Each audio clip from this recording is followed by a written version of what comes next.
De volta aqui no Espaço Online, hoje nós estamos destacando uma ação do Judiciário muito interessante, a campanha Juiz do Trabalho, sempre ao seu lado, que visa justamente estar mais próximo das comunidades, esclarecendo as dúvidas da população em torno das leis trabalhistas. Quem está aqui conosco é o Dr. Maurício Assali, que é vice-presidente da MATRA, Associação dos Magistrados da Justiça do Trabalho da 2ª Região aqui de São Paulo.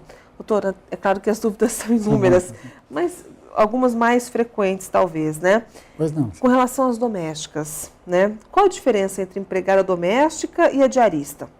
Olha, a nossa legislação, ela não define claramente a situação objetiva da diarista. Mas a jurisprudência, por exemplo, a legislação da Argentina, ela define que até 3 dias de trabalho na semana é considerado diarista.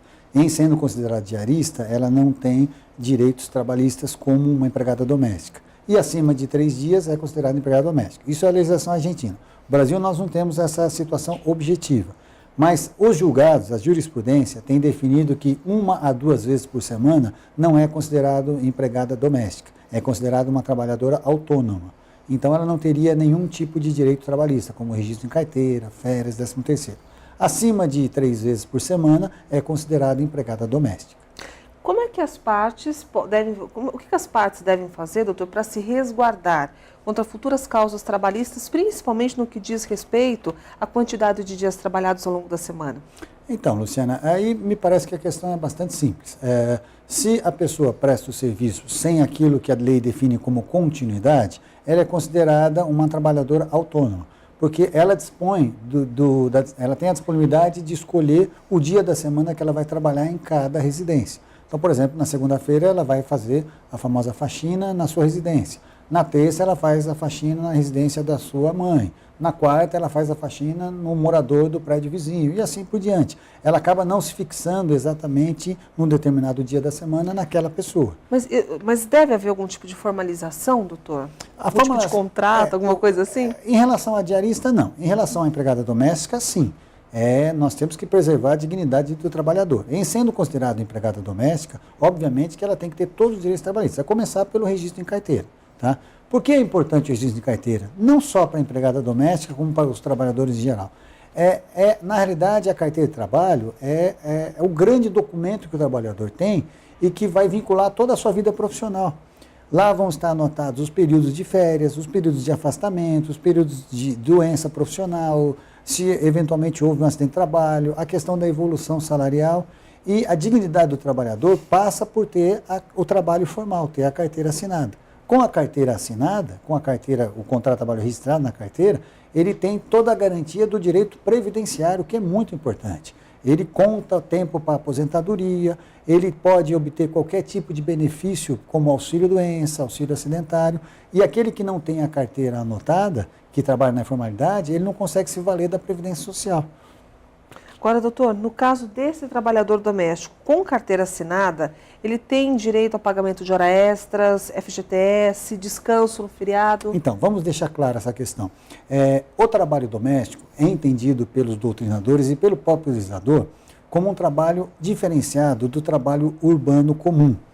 Por quê? Porque a figura do empregador, a figura do patrão, é uma figura diferenciada da figura do empresário comum, aquele empresário que obtém lucro através da mais-valia da força de trabalho do empregado.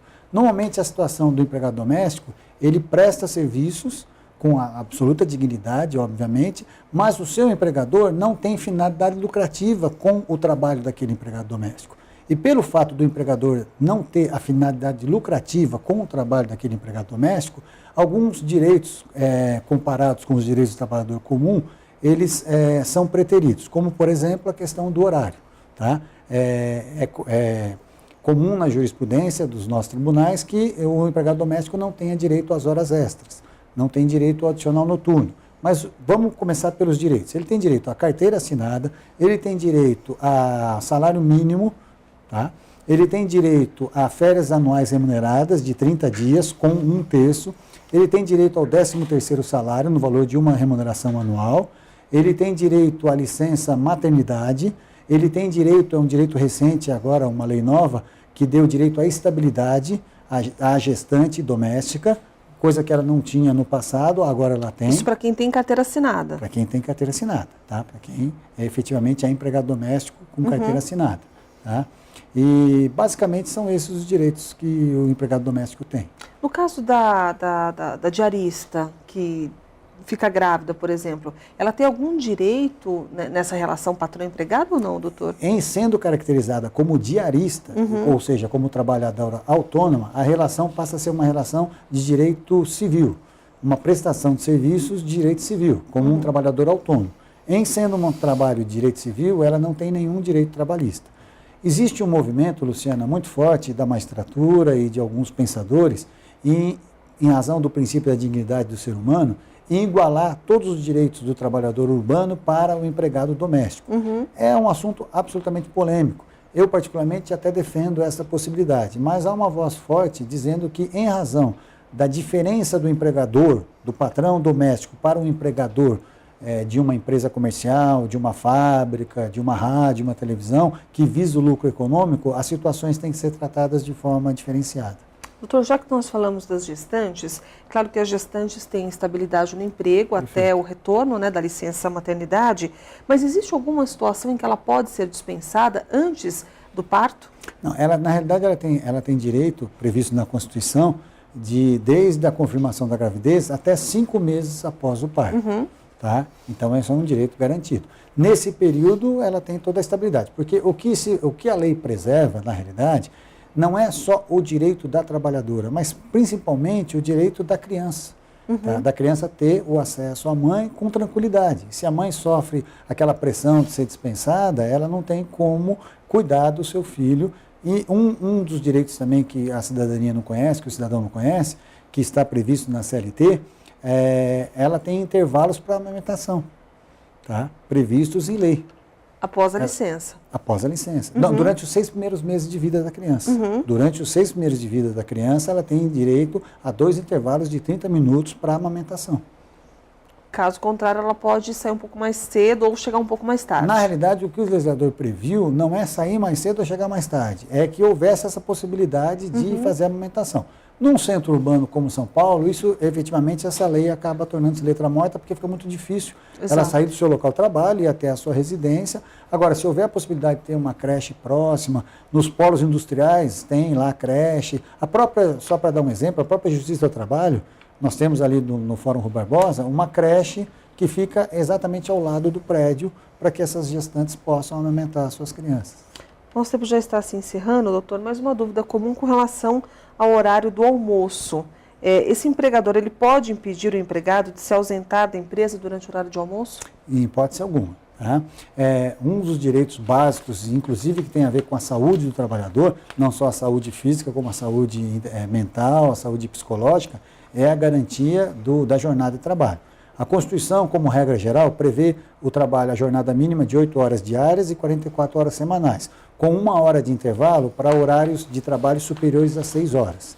Até 6 horas de trabalho, como é o caso comum dos bancários, o intervalo é de 15 minutos. Acima de 6 horas, o intervalo é de 1 hora. E esse direito é tão fundamental que mesmo que ocorra um acordo entre o patrão e o empregado de sair mais cedo, para que ele não faça aquele horário de intervalo, a Justiça não aceita esse acordo como válido. Determina que o empregador pague 1 hora extra pelo intervalo não realizado. É um direito fundamental o direito de descansar e fazer a sua alimentação. Doutor, uma outra dúvida com relação ao atestado médico. O empregador, ele é obrigado a aceitar qualquer tipo de atestado médico? Sim, desde que o atestado médico seja, obviamente, idôneo, firmado por um médico, efetivamente, que não precisa ser médico do trabalho, esse atestado, ele, em tese, ele não pode ser questionado. Quer seja da rede pública, privada? Quer seja da rede pública, da rede privada. Algumas normas coletivas, mas é uma exceção.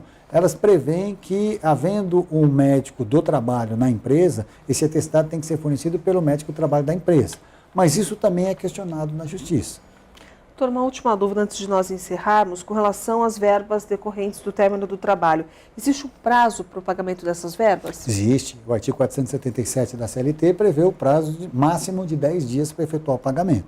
Tá? A partir do momento que o trabalhador é dispensado, a empresa tem no máximo 10 dias para efetuar o pagamento, desde que o aviso prévio seja indenizado.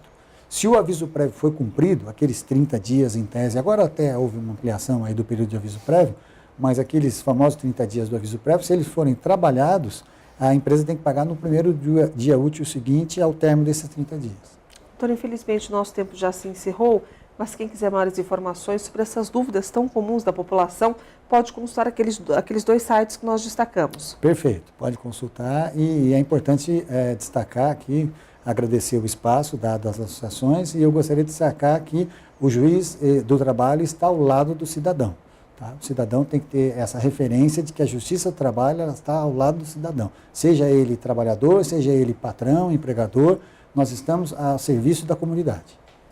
Hoje nós recebemos aqui na Jovem Pan Online o Dr. Maurício Assali, que é vice-presidente da AMATRA, Associação dos Magistrados da Justiça do Trabalho da 2ª Região aqui de São Paulo. Dr. Maurício, muito obrigado pela sua presença. Uma boa tarde. Boa tarde, eu que agradeço. Apenas para relembrar, caso você tenha alguma dúvida, os 2 sites que nós destacamos são estes, que aparecem novamente aí no seu monitor, o www.amatra2.org.br e o outro www.sempreaosseulado.com.br. A vocês que nos acompanharam, mais uma vez, muito obrigado pela atenção, pela audiência.